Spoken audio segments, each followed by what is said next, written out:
Samantala, kaugnay ng pagsalang ni Arturo Las Cañas sa pagdinig ng Senado ngayong araw, makakausap po natin ng live si Senador Tito Soto.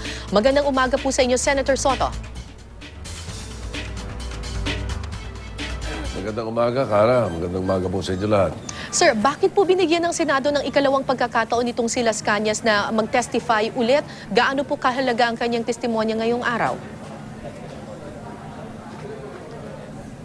Napakaganda naman ang tanong mo. Kasi yun din ang gusto ko itanong eh. Sapagkat ang problema kasi, at alam natin ito, mula noong 2013, ang Supreme Court mismo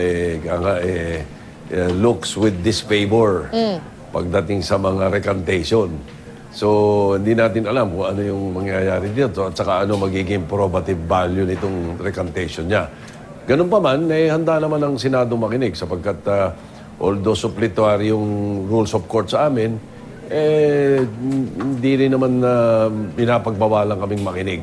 Opo. Kayo po personally, ano pong impormasyon ang gusto niyong mapiga dito kay Las Cañas? Dahil kayo na rin ang nagsasabi na medyo diskumpiyado kayo dahil nga nag-recant na siya ng kanyang statement.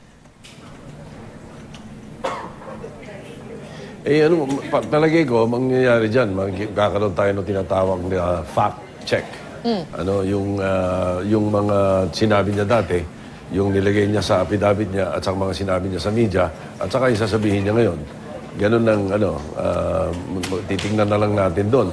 Later on na namin siguro didiscusin yung issue ng probative value or hindi. Sapagkat nga, katulad na nabanggit ko, may mga jurisprudence na tungkol dito sa mga recantation. Opo. Pero ang sinasabi po ng kanyang mga abogado, dahil napakadetalyado naman daw yung kanyang pangalawang statement, ay kumbaga dapat pa rin daw itong pakinggan.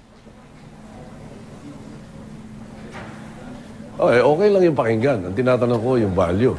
Because a recantation is an afterthought.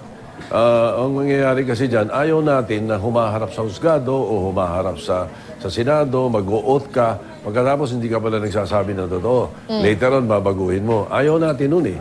Ang mangyayari dyan, siguro kaya ayaw ng Korte Suprema niya, nung araw pa hanggang ngayon, yung ganyan, kapag binibigyan mo ng value yung nagsisinungaling eh.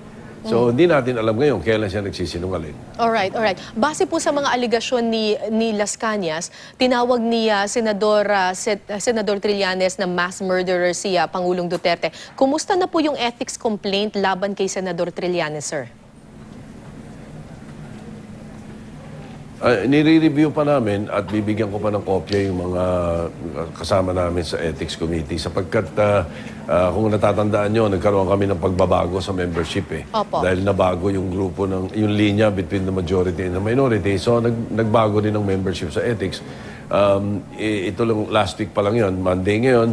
Baka ngayong araw ko pa lang na ito mabigyan ng kopya yung mga membro ko sa Committee on Ethics. Opo. Sir, kunin ko na rin po yung reaction ninyo. Sasamantalahin ko na rin po ito. Kasi po, yun nga po, nanunsyo na hindi raw magiging kasing dugo nung nakaraang kampanya kontra droga. Kasi nilunsad, kumbaga, reloaded nga ang tawag nila doon sa Oplan Tokhang, Oplan Double Barrel Alpha Reloaded.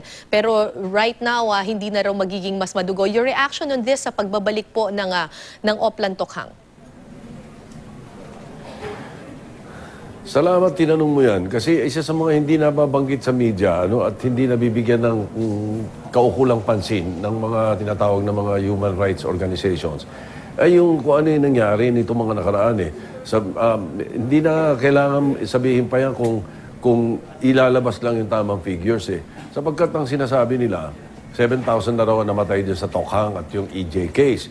2,500 plus lang ang talagang police operations at ang makikita mo na police talaga ang nakapatay. Pero yung iba, kung hindi rin lang vigilante or rogue cops or ninja cops, yung iba kasama pati murder na hindi drug related, sinasama rin sa statistics. Ngayon, hindi yun ang mahalaga. Ang mahalaga, ilan ba ang police operations? Ang police operations, 43,000 mula noong July, 43,593 mula noong July hanggang January 31. At ilan ang arestado? Ang arestado, 53,293. So, makikita mo, kung totoo yung binibintang ng mga human rights sa atin sa Pilipinas, ibig sabihin nun, dapat nun, mga 60,000 ang patay. Dahil lahat ng huhulihin, papatayin. 53,293 arestado na sa mga korte ngayon, nasa mga jail. Sana bigyan nila ng highlight din yun para mabigyan ng makita nila na yung makikipaglaban ng Pilipinas. Huwag na si President Duterte lamang. Tayo, ang bansa, hindi natin dapat hayaan na malugmok tayong tuluyan sa droga katulad ng nangyari nitong mga nakaraang taon. Alright, alright. On another issue, sir, death penalty. Kasi lusot na po sa Kamara yung sa ikalawang pagbasa itong death penalty bill. Pero ang sinasabi nga, mas malabnaw na bersyon nito. Kasi drug-related lang. How is it looking in the Senate? Malamang ito'y magkaroon ng pagkakataong mapasa sa Senado kapag drug-related heinous crimes lamang. In other words, high-level drug trafficking, drug manufacturing. Sapagkat marami na sa amin ang hindi naniniwala na makakabuti yung death penalty doon sa mga ibang krimen. Opo. Ako nga, gusto ko mabulok na lang sa kulungan yung mga kriminal, no? At hayaan mo mabulok sila doon. Kaya lang, lately, pati yung mga human rights sa mga grupo, ayaw na inaapi yung mga kriminal yung mga nakakulong Katulad nung nangyari sa Cebu. Paano silang i-inspeksyonin kung hindi sila paghuhubarin? Alam naman natin kung paano silang nagtatago, ano? But anyway, in answer to your question, yung death penalty dito sa Senado, sa ngayon, ang tingin ko, ang bilang ko, hating-hati 12-12. Pero malaki ang pag-asang maging 13-14 nung in favor kung ito'y malilimit sa drug-related crimes. Kaya yung aking final ay inamendahan ko kagad sa committee. Sabi ko, ba't sa high-level drug trafficking na lang? Sapagkat yun lang ang hindi tatalab yung mga reklamo tungkol sa death penalty. Okay. Ilang taon namin dinidebate yan kasi ako yung nag-file noong 1993. Nag-reimposition of the death penalty na nakapasa naman. Pero ito ngayon, sasabihin nila, pinaka-number one kasi sagot nila kagad yan. Kasi ang death penalty lang, mahihirap. Anti-poor yan, sabi nila. Ang tanong ko, meron bang drug lord na mahirap? Okay. Wala. Drug lord lang ang gusto natin i-death penalty. So what about Kaya yun ang posibilidad dito sa Senado. So what about plunder? What about plunder, sir? Tatanggalin din po ba 'yon?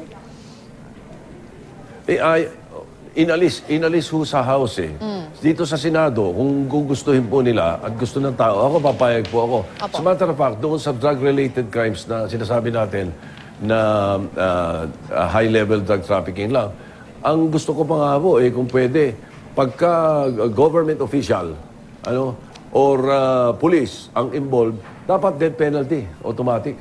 Alright. Yun ang gusto ko Kaya yung plunder, kung gusto niyo isama, walang problema sa akin.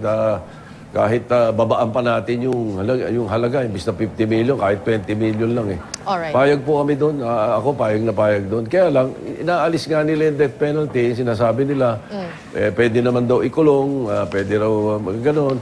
Pero yung drug lord, kahit ikulong mo, mag-ooperate. Kaya yun ang gusto kong i-death penalty. Okay. And with that, maraming salamat po sa inyong panahon, Senador Tito Soto. Thank you, sir.